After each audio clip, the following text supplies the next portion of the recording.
start the video today, just wanted to drop really quick. The reason why there wasn't a video yesterday is because when I tried to record the audio for this video, the audio came out sounding really bad, and it was just impossible to use with the video. Of course, I have to throw one of these in here.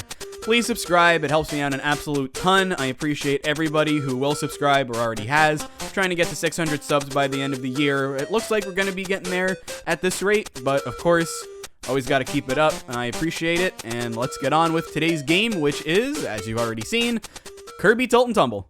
I'm a fan of non-conventional controllers. For example, I love the Wii, and while I never liked the games with tacked-on motion controls, I mean, who actually does? The ones that did it right are always a great time. Not all of these styles of unconventional controllers are winners, but even one that detractors of this kind of style seem to not mind are gyro controls. I love them too, of course, and one of my favorite games to use gyro controls is Kirby Tilt and Tumble. Sorry. Kirby Tilt and Tumble. This game is fully built around using the gyro controls. The only button that does anything in this game is start, so pause the game.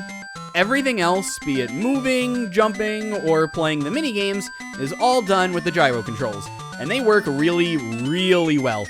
Kirby is extremely responsive to input, so you're never going to be in a situation where you want Kirby to move, but he just won't. Kirby's moveset in this game is rather limited, with no buttons and all. He's limited to jumping and rolling around, but believe me when I say, the game is fully made with this in mind. Aside from food to restore Kirby's health, the two main collectible items are the little star bits, which function like they do in pretty much every Kirby game, giving you a 1-up when you collect 100 of them. There are also these clocks you can collect, which increase how much time you have left before your time runs out, because every level in this game is timed. So that's nice, right? But what makes these items really cool is that you can only have one of them out at any given moment. To get the other kind of item, you flick the Game Boy to make Kirby jump. Every time Kirby jumps, which one he can collect will change. I give this game a lot of credit for not only trying to balance out the star bits, something literally no other Kirby game has ever really bothered to do, as well as give you a reason to think about which one you want in specific situations. That said, I also give the game credit for actually succeeding.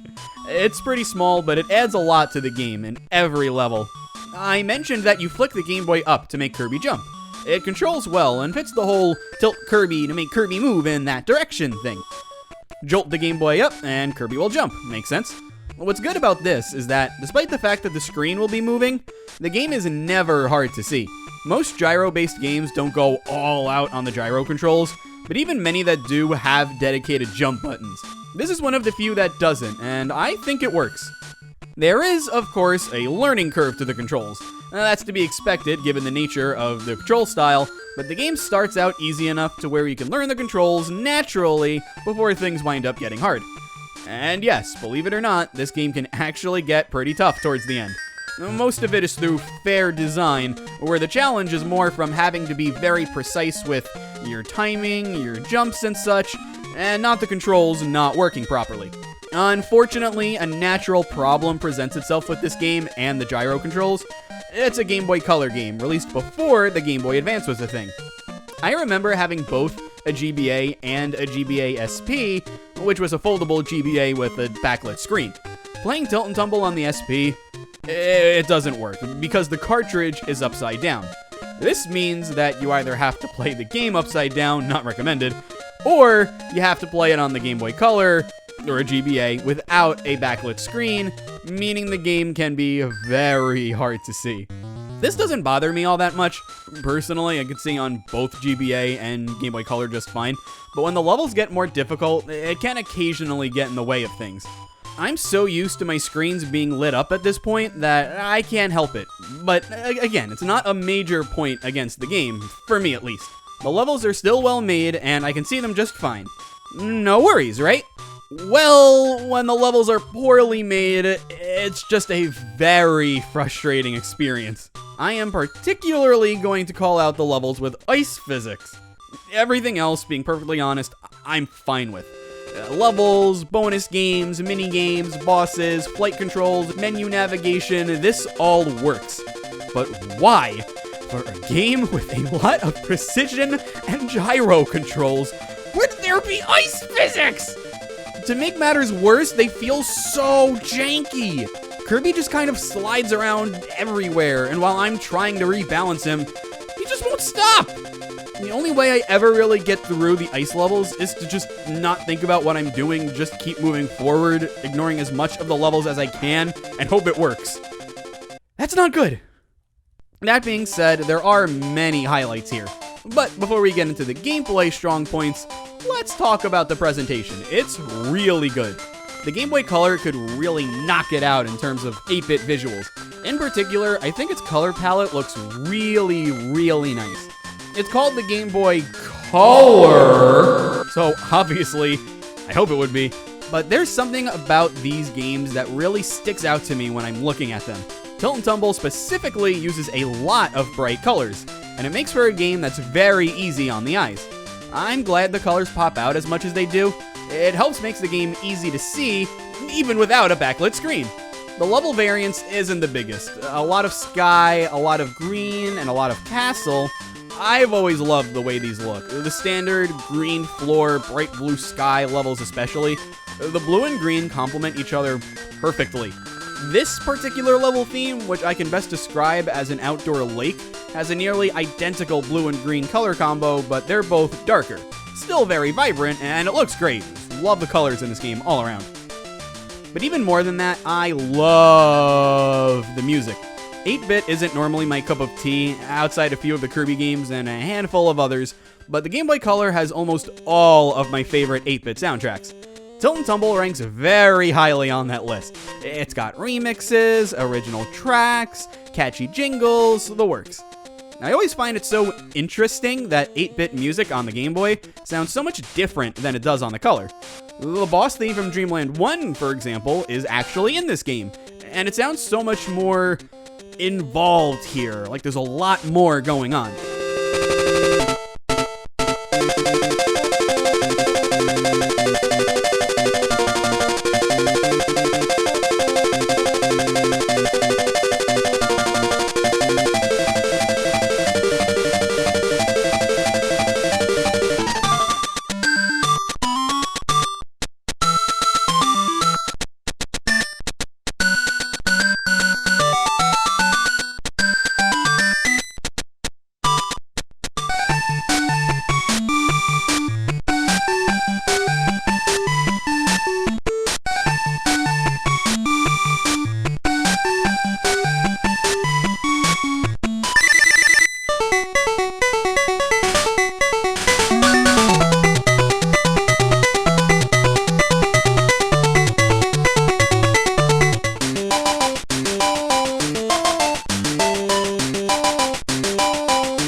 This is also one of the early Kirby games to use Kirby voice clips.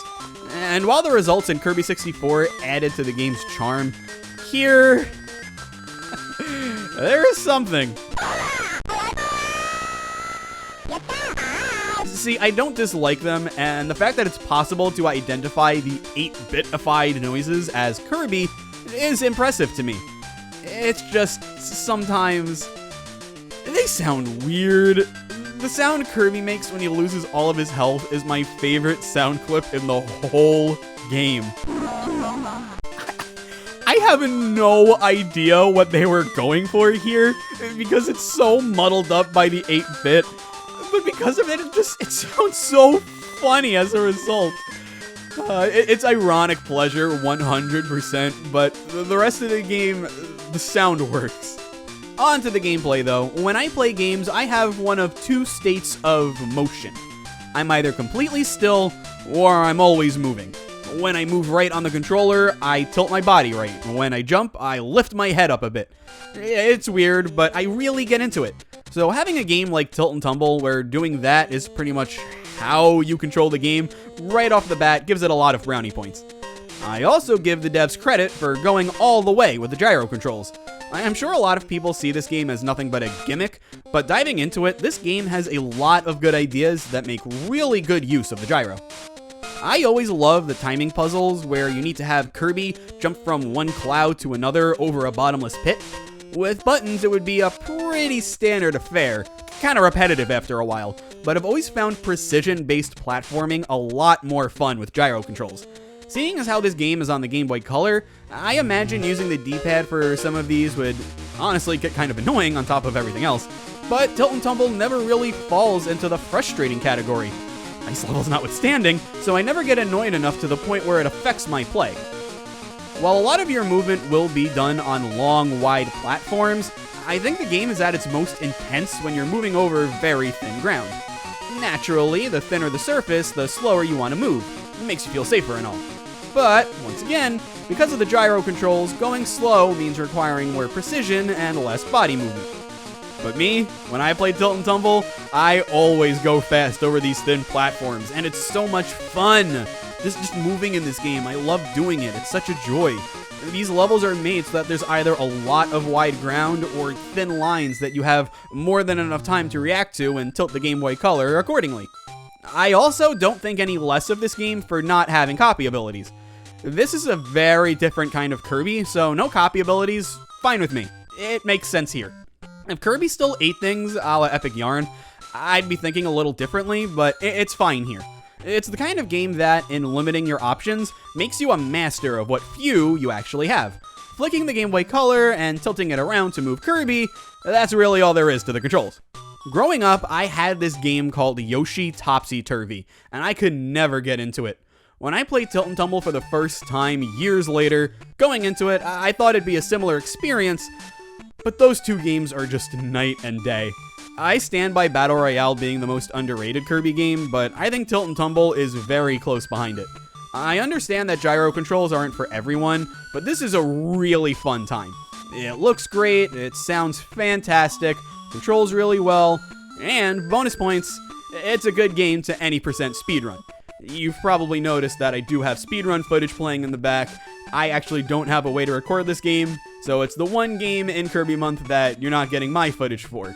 This is the channel that I got it from. Go follow them, subscribe. But regardless of what you do, try the game out. I love it. It's a great time.